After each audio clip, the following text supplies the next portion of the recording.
Okay, the next athlete now I've been joined with is City of Stoke athlete, also from a fellow club, Emma Jackson. So thanks so much for joining us today, Emma, for your time. Just for those who perhaps aren't aware of Emma, she's a highly experienced junior. You know, she's won English schools, under 23As, national under 23 3As, been to World Youth, World Juniors, European Juniors, and last summer she was at the European under 23. So she's making those good progression through the junior age groups internationally wise. But now as we catch up with Emma, this is going to be her first season as a full senior international, so obviously we're going to be talking about what she's perhaps going to be looking for in terms of aims for that. But just to touch on Emma, obviously we're out in Villamora. You said off camera you're fit and healthy. Do you want to just talk about how the winter's gone for yourself, how things have panned out? Yeah, it's gone really well, thank you. I've done cross country, which is a bit of a slog for me. It's not my strength at all, but I like to get the endurance in, and it's a nice change from doing the track work all the year round. Okay, it's an interesting point you've pointed out on that, because I think it's rare, to be honest with you. Many of our top 800 metres runners, both male and female, do actually do cross country. You see a lot of people perhaps indoors, or they just winter, you know, without competing. What's the reason behind the cross country? Is it, like I say, just a change of scenery? Is it? Yeah, I like to get the endurance in. I think as I get older, I probably will move away from the cross country and endurance, because there's only so much I'm ever going to get. But at the moment, I'm quite happy to do it, and it's just a nice change. I think it's a different kind of training. I kind of get a bit fed up doing 800 stuff all the year round. Sure. Just a bit of a mental break as well, because there's no expectation on me in cross country. Okay. And do you think that helps you obviously come the summer season? Do you feel the strength of the endurance background that you're building up over the winter? Yeah, once we get to about January, I start moving up into sort of 3K and then into 1500, and it just builds up slowly. And I think it worked for me, and it has done over the last few years, so I'm quite happy to carry on. Okay, good. So as we just touched upon there at the start of the interview, like I say, you've been one of the highly successful junior under 23 athletes that we've had in the country, particularly over the 800 metres, and now it's going to be you, and essentially there's no, I don't suppose any restrictions or anything, but now you're just a completely senior athlete. So looking ahead to this summer, what's your thoughts going into this summer? What's Emma Jackson going to be looking for this summer? I just need to get amongst the seniors, I need to get amongst those older ones. I need to stop thinking of myself as the younger one and consider myself as a fully fledged senior. So I need to be getting down around that 2-1 mark and around the Commonwealth Games qualifying time if I want to get recognised. Okay, good.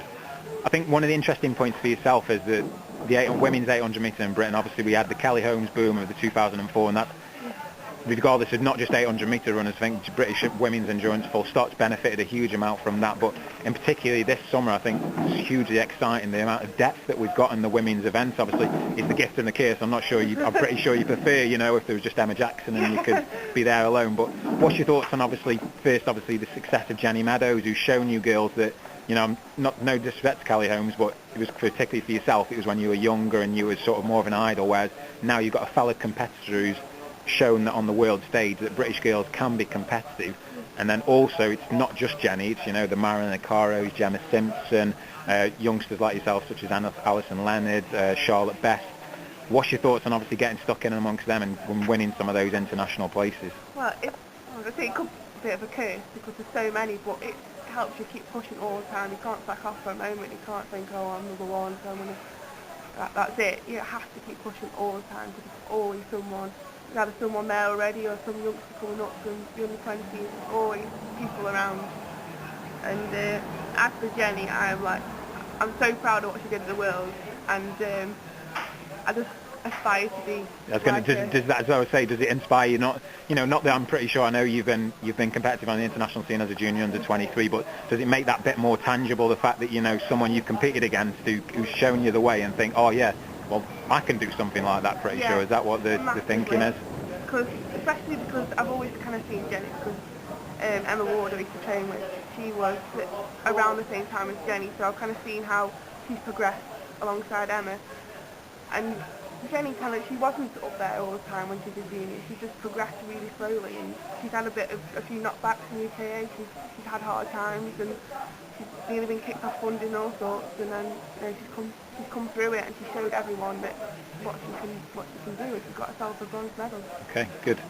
As we were talking, you sort of targets for the summer, you sort of said off camera that the Commonwealth is probably what you see as, you know, as the main realistic goal. As you pointed out, you're a holder of a PB of 2:01.95.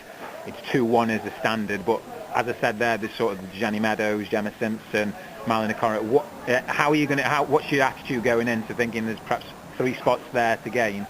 What's sort of your approach and view on that sort of?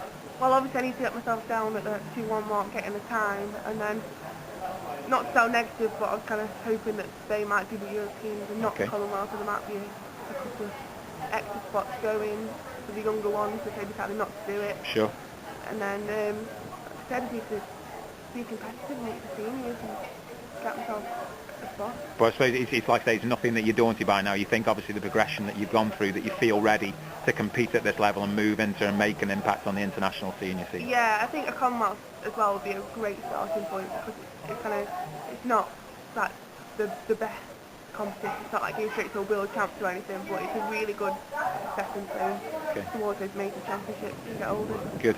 Perhaps want to rewind now. Like I say, I've touched a bit on the history of Emma Jackson. Like I say, she's been English schools champion, under 20s champion, under 23s, various international representative honours. And I think one of the good things about yourself is that all the way through that time you touched upon is Alan Morris has been your coach. He's been a coach. When was it Alan started coaching you? Sorry. He started coaching when I was about 12. So since the age of 12 till present day, he's been your coach there. And one thing with yourself, we talked about your progression over the years, and in that time, you've obviously gone to university, and you're still at Keele University. A lot of perhaps athletes who go through the similar things, they have obviously that difficult decision of university. Do I go to a performance centre and access the facilities they have there, or if he's been working at home, do I stay loyal with my own coach and sort of give up perhaps some negotiation as regards to the course and career aspirations and stick with your coach?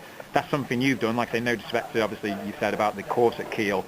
It was more you wanted to maintain the relationship with Alan. Do you want to just talk about the reasons why and obviously why it's still working so well today? Yeah, I was happy to stay with Alan. It was working for me. I saw no reason to move away, and I had a really solid base at home. My mum and dad are really, really supportive of me. They do anything they can to help with my running. So it seemed pointless to move away from that when it was working so well for me. But I get on so well with Alan. He understands sort of all my mental attitude towards things, and he's on a similar wavelength. So it just didn't seem worth the upheaval when it was going so well anyway, and it's still going well. I was going to say, was there any times that you were considering, or maybe the Loughboroughs, Birmingham, St Mary's, and perhaps joining forces with, where these athletes or these groups, or like I say, is it a case of it's going so well, why should I want to jeopardise it? And I never seriously considered going anywhere else. But like I say, I had everything going for me at home, such good support from my parents and from Alan, and got a really good group going here. I've got Kate Holt up and coming as well. So I just never really entertained the thought that I would actually move. I was happy where I was. So. I was going to say, and hopefully, like I say, given the successes that we talked through, long may it continue. So that sort of comes to the end of it now. So looking ahead now, we talked about your goals for some of the Commonwealth Games. When are we perhaps going to see Emma Jackson open up a track campaign? What sort of events are you going to be targeting on it early on? I'm hoping to start with the books, all being well, with the university. Yeah, we've just discussed that. Emma's not actually sure if Keele have been able to enter, so fingers crossed that she'll be down in Bedford in a couple of weeks' time. I'm hoping to start off with that. It's a good starting point, especially if you have like heats and finals, so it's a good one to kick in with. Yep. And then I'm hoping to get into a few BMCs, and I think I'm sorting out to do a few on the European circuit. Okay. As well, get into the nice warm evenings in some European countries.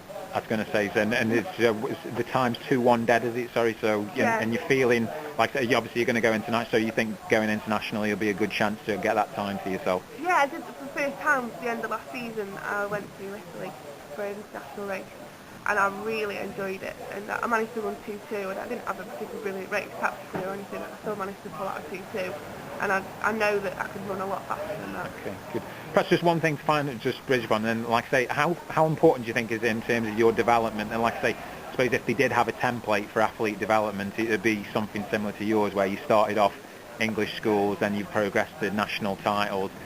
First international experience was World Youth, then World Juniors, European Juniors and European Under-23s. How important do you think it's been for you to go through those stages, each one a bit more higher and a bit more, as like I say, aiding your development? How important do you think that's been? I think those junior championships have been incredible to help me, because I've learned so much from all of them, and I feel like if I was to go to a big junior competition now, I'd be fully prepared to do it. And I feel like that I have done it the right way. I've started off at the youth, and I moved up to the World Juniors. I wish I'd been a little bit older when I'd done the World Juniors, because I was inexperienced and made mistakes. But from that, I said I'm never going to do that again. What I did wrong, and I've moved on from that, and I got my silver medal at the European Juniors. And then that European 23 year, that was really high standard. I was up there with people who were running the World Championships the next month, so I feel like I've done everything right through them. And I feel like very ready to take on the senior competitions now. Okay, good. That's about us then. So thanks so much for taking your time to speak to us today. I mean, all the best for the summer season, and then hopefully I'll be catching up with you again later on in the summer where we can perhaps touch upon some of the successes that undoubtedly that you will be having. So thanks again for your time. Okay.